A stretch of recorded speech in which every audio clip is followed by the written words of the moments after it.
Assalamualaikum warahmatullahi wabarakatuh. Selamat siang, salam sejahtera untuk kita semua. Mata kuliah etika profesi pada pertemuan ke-9 kali ini membahas tentang apa yang disebut dengan intelijensia. Nah, berdasarkan teori dari kecerdasan yang dibuat oleh Howard Gardner yang merumuskan intelijensia ini ada 9 kategori. Yang pertama adalah kita sebut dengan kecerdasan linguistik. Ini merupakan kemampuan seorang dalam menggunakan kata-kata baik secara lisan maupun tulisan untuk mengekspresikan ide-ide atau gagasan-gagasan yang dimilikinya. Nah, kemampuan ini berkaitan dengan pengembangan bahasa secara umum. Kemudian yang kedua adalah kecerdasan matematis logis. Ini merupakan kecerdasan yang terkait dengan kemampuan penggunaan bilangan dan logika secara efektif. Kemudian ada kecerdasan ruang. Lalu ada kecerdasan kinestetik, kemudian kecerdasan musikal, kecerdasan interpersonal, kemudian ada namanya kecerdasan naturalis. Nah, kemudian ada kecerdasan eksistensial. Nah, ini adalah beberapa hal yang terkait dengan kategori kecerdasan. Kemudian ada beberapa faktor yang mempengaruhi kecerdasan. Paling tidak ada 5 faktor yang mempengaruhi kecerdasan. Yang pertama adalah faktor bawaan, di mana faktor ini ditentukan oleh sifat yang dibawa sejak lahir. Nah, kemudian ada namanya faktor minat dan pembawaan yang khas. Kemudian ada faktor pembentukan, di mana pembentukan ini adalah suatu kondisi atau keadaan di luar diri seseorang yang mempengaruhi perkembangan intelijensia. Nah, faktor pembentukan di sini dibedakan antara pembentukan yang sengaja seperti yang dilakukan di sekolah dan pembentukan yang tidak disengaja. Ini seperti faktor alam sekitarnya. Nah, kemudian faktor yang keempat adalah faktor kematangan, di mana tiap organ dalam tubuh manusia mengalami pertumbuhan dan perkembangan.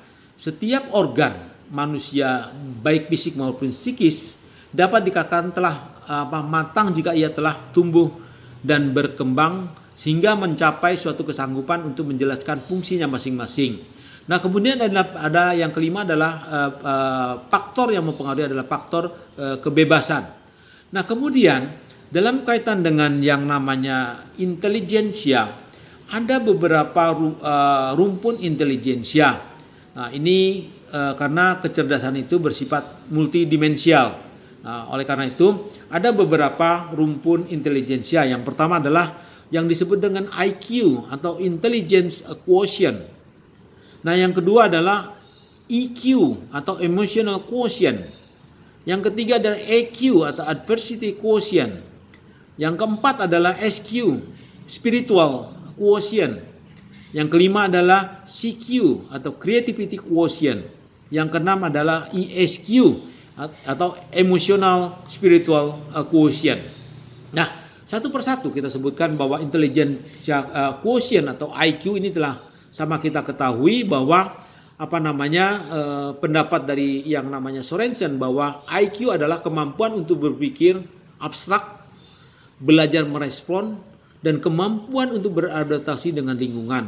Menurut Stern, kecerdasan intelektual atau IQ ini adalah daya menyesuaikan diri dengan keadaan baru dengan menggunakan alat-alat berpikir untuk mencapai tujuan. Nah, konsep IQ ini jadi kita katakan bahwa kita ketahui bersama bahwa otak manusia itu memiliki 10-15 triliun sel saraf. Nah, di mana masing-masing sel saraf tersebut mempunyai ribuan sambungan. Nah, kapasitas memori otak yang sebanyak itu hanya digunakan sekitar 4-5%. Dan untuk orang yang jenius itu bisa memakainya 5-6%. Sampai sekarang tentunya para ilmuwan belum mampu memahami penggunaan sisa dari memori yang sebanyak sekitar 94-95% tersebut. Nah, kemudian selanjutnya ada yang disebut dengan Emotional Quotient atau EQ. Emosi adalah salah satu dari trilogi mental yang terdiri kognisi, emosi, dan motivasi. Nah, akar kata emosi adalah movere, dari kata Latin yang berarti menggerakkan atau bergerak. Nah, di sini ada 5 aspek dalam kecerdasan emosional. Yang pertama adalah bagaimana kita mengenali emosi diri, mengelola emosi diri, memotivasi diri sendiri, mengenali emosi orang lain, dan membina hubungan dengan orang lain. Nah, kemudian ada yang namanya disebut EQ atau adversity quotient, yaitu di mana kita ketahui bahwa kecerdasan bertahan dalam menghadapi masalah atau adversity quotient. Jadi adversity quotient adalah kecerdasan bertahan dalam menghadapi suatu masalah. Ini adalah kecerdasan yang dimiliki oleh seseorang dalam mengatasi kesulitan yang dihadapi dan seberapa sanggup untuk bertahan. Jadi dengan EQ seorang bisa diukur kemampuannya mengatasi setiap persoalan hidup supaya dia tidak cepat putus asa. Nah, ini adalah yang disebut dengan EQ. Contohnya EQ adalah yang paling sederhana adalah apa yang dilakukan oleh Thomas Alva Edison. Dia berhasil menemukan baterai yang ringan dan tahan lama. Tapi berapa banyak dia melalui percobaan ini? 50.000 kali percobaan selama 20 tahun. Nah, sampai ada orang yang bertanya, Mr. Edison, Anda telah gagal 50.000 kali, lalu apa yang membuat Anda yakin bahwa akhirnya Anda akan berhasil? Nah, secara spontan Edison menjawab, berhasil. Bukan hanya berhasil, saya telah mendapatkan banyak hasil. Kini saya tahu 50.000 hal yang tidak berfungsi. Nah, jadi seperti itu apa yang disebut dengan EQ. Nah, kemudian ada lagi yang disebut dengan spiritual quotient. Nah, spiritual quotient adalah spiritual ini adalah merupakan inti dari pusat diri sendiri. Nah, kecerdasan spiritual ini adalah bersumber dari diri seorang yang mengilhami atau menyemangati dan mengikat diri seorang kepada nilai-nilai, ya, kebenaran tanpa batas waktu. Nah, di mana spiritual ini pasti akan memiliki arah tujuan yang secara terus-menerus dapat mampu meningkatkan kebijaksanaan dan kekuatan berkehendak dari diri seseorang. Nah, ini yang disebut dengan spiritual quotient. Kemudian ada lagi yang disebutnya creativity quotient.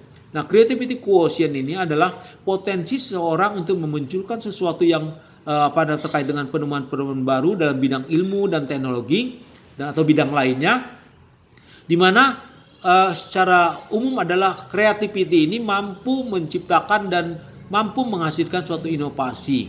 Nah, tidak satupun yang dapat pernyataan yang dapat diterima secara umum mengenai apa itu kreasi yang timbul. Nah, kalau kita ketahui bahwa kreativitas itu ada dua unsur penting. Yang pertama adalah kepastian yang ditunjukkan oleh kemampuan menghasilkan sejumlah sumber gagasan atau ide-ide dalam memecahkan masalah.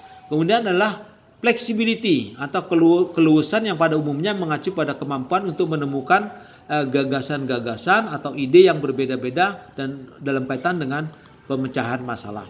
Nah, kemudian setelah itu ada yang namanya emotional spiritual quotient atau ESQ.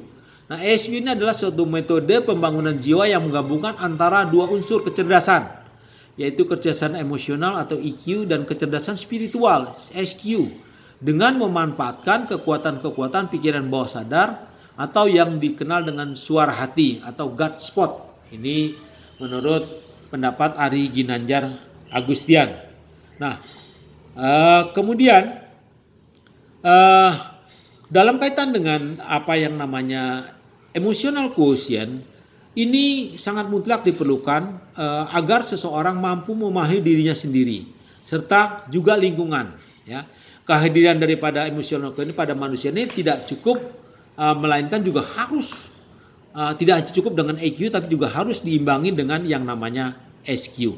Demikian apa yang bisa saya sampaikan untuk pada pertemuan ke-9 ini. Wabillahi taufiq wa hidayah. Wassalamualaikum warahmatullahi wabarakatuh.